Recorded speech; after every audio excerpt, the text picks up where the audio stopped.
strike me down, I shall become more powerful than you could possibly imagine. Welcome back, everybody. We have been waiting for the new stats for our next legendary airdrop summoner, Immortalis. They are now here. Let's not waste any time. Let's go and take a look at what we've got.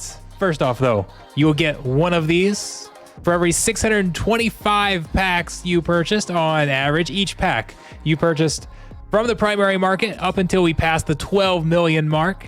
We'll have a 0.16% chance of receiving this card. They are also saying that it's going to be delayed, that it will be early January before we get this because the team is out for the holidays.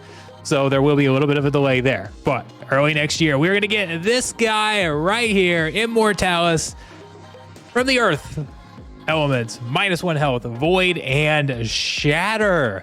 So this is very interesting because it is basically the opposite without Void. It is a counter to Obsidian, who is the rare summoner in the same element in Earth. So Void is a super powerful ability that cuts all magic damage in half. I personally have Mimosa, which is the untamed legendary summoner, has Void. I use her largely for that ability. Now, different, she has -1 range. She has affliction to all enemies. So definitely a different outside of that Void. But we've seen how powerful Void can be when given to all cards. It is a very hard magic counter.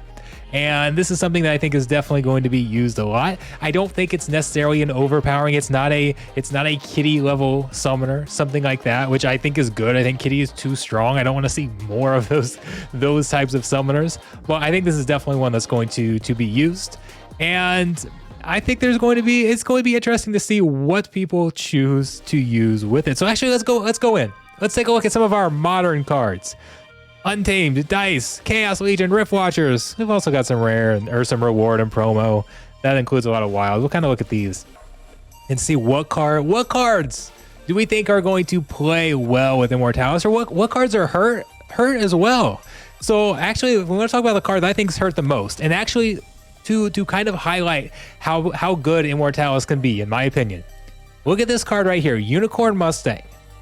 Anybody who's kind of played at the lower leagues knows how valuable Unicorn Mustang is. A very, very solid card that is played all the time. A fairly high value card here at $7 for one BCX rare. And that's because it has Void. It's a tank with Void, and we see a lot of Magic teams, and a tank with Void that can really cut down on that damage is very, very valuable. So now you can give Void to your entire team, which actually makes this card, in my opinion, kind of less in demand. Again, it's been a rare card that's more expensive. A lot of people don't have it, or a lot of people play it as a starter card. You can actually play it as a level 1 starter card, and I see it get played up even if like gold level battles. We'll see starter card level Unicorn Mustangs played out there just for the Void. And now we won't necessarily see that anymore. I shouldn't say we won't see that anymore, because not everybody's going to have Immortalis. But if you do, you can play that instead with any of your tanks. So I think all of your tanks here are going to benefit. Slip Spawn. That's a tank we can throw in the back line, right? And heal it back up. I like to do that. You can throw it up front too if you want. Now it's less susceptible to magic damage. My Celic Infantry has Shield. Now it can have Shield and Void at level 1. That makes it almost like a Chain Golem. Is it at Silver where Chain Golem has a Void and Shield? Just a huge tank. Really hard to get through it because all of the damage is being mitigated. It's all being cut in half. So my Celic Infantry is just going to be a beast against any type of damage. So I do really like that a lot. Well, we've talked about the Void. All of those tanks are going to benefit, again, except for the one that already had it, and that was a reason to play it. So, but if we look at the Shatter is what Shatter does. For those of you who might not necessarily be aware, Shatter removes all armor after it's hit. So you land the hit, you do the damage, whether it's magic hitting under the armor or melee range hitting on top of the armor. Then after the damage, you then destroy any remaining armor. So there's some cards that I like that on. A lot of times, I'm not a huge fan of Shatter because it just feels like, oh, I hit range damage. A lot of times Shatter's on range damage cards, and you do that damage, and then you already take out the shield with the damage anyways, and then you shatter it afterwards. So it's something I'm not necessarily always a huge fan of, but when you have it on every card, you're going to be able to time it better. And what I like to have it on is quick magic damage, like Regal Perryton, who can maybe go first in the battle or be one of the first ones on your team to go, hit underneath the armor, do some magic damage, and then shatter it for your range damage to follow up or melee damage to follow up and be able to land some bigger hits. Maybe some big boys like Grund to then come in and not have to worry about hitting up against any armor or anything like that. Or if we take dual cards like Runemancer here, Runemancer Flora, Oaken Behemoth, they have magic and ranged, magic and melee. Well, the magic damage goes first. So they'll land some of that magic damage, hit under the armor, and then shatter it, and then come back with their second attack and not have to hit up against that armor. So I like the shatter on those cards as well. And then it's also a counter against, we see some of these life teams that have tons of armor. You get the void armor, that armor, and they just have all sorts of repairs in there. Now you can still repair even with the shatter, but some of those cards have 4, 6, 8 armor, whatever the case is. They can be loaded up with armor. I mean, we've got right here Legionnaire Alvar with that void armor has 8 armor. We have to put repairs in there with him. Shatter can be a nice way to get through that very, very quickly with any type of damage. So it can be very, very good against those cards. I don't know. I'm not sure how often I would choose the summoner just for the shatter. Again, maybe if I think I'm going up against one of those live teams. Well, I do think it'll be nice once it's in there as an added benefit. So I do think this is going to be a pretty nice summoner. And those are some of the cards. I mean, overall, again, Void is just something you can throw out when you're trying to counter magic. That's probably when I'm going to use this summoner the most.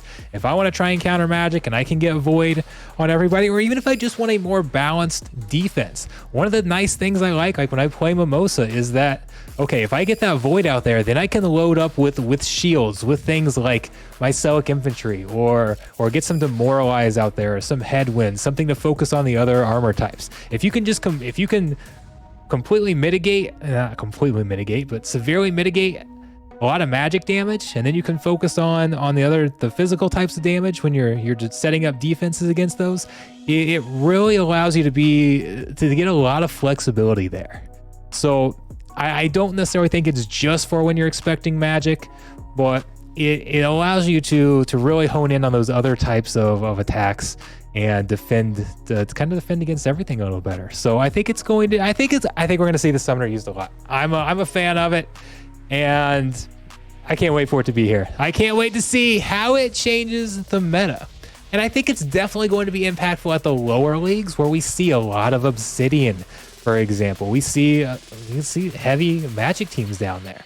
So my question is going to be, because my favorite Earth Summoner is Mylor. You guys see me run Mylor all the time. And with Mylor, it's kind of that same setup, right? I put the Thorns out there, and then I don't have to worry about defending against any sort of melee damage. I don't have to worry about setting up a sneak defense or something like that. Not saying you can't get through it going with melee heavy, but it's much more difficult. So I set that up, and then I can focus on defending against other types of attack.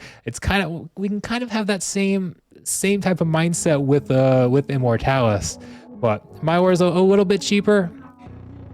We're used to using Mylor. I don't know. Am I going to choose Immortalis over Mylor? And I'm honestly not really sure. Some of these things, it's easy to say in theory, but then you get into battles and see the specific rule sets and exactly what you're choosing.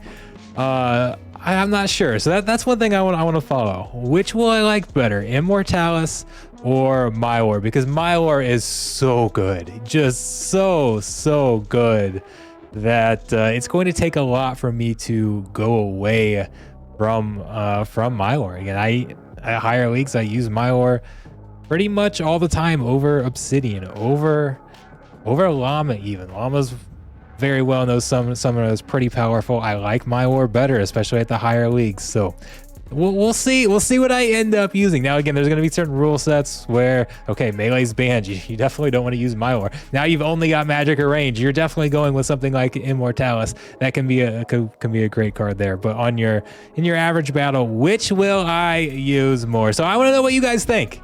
How often do you see yourself using Immortalis? Are you excited about Immortalis? Are you disappointed with the initial reveal? Overall, I think it's going to be solid. I feel pretty confident that this is about the level we want to see. Again, I don't think it's kitty level, but I don't want kitty level.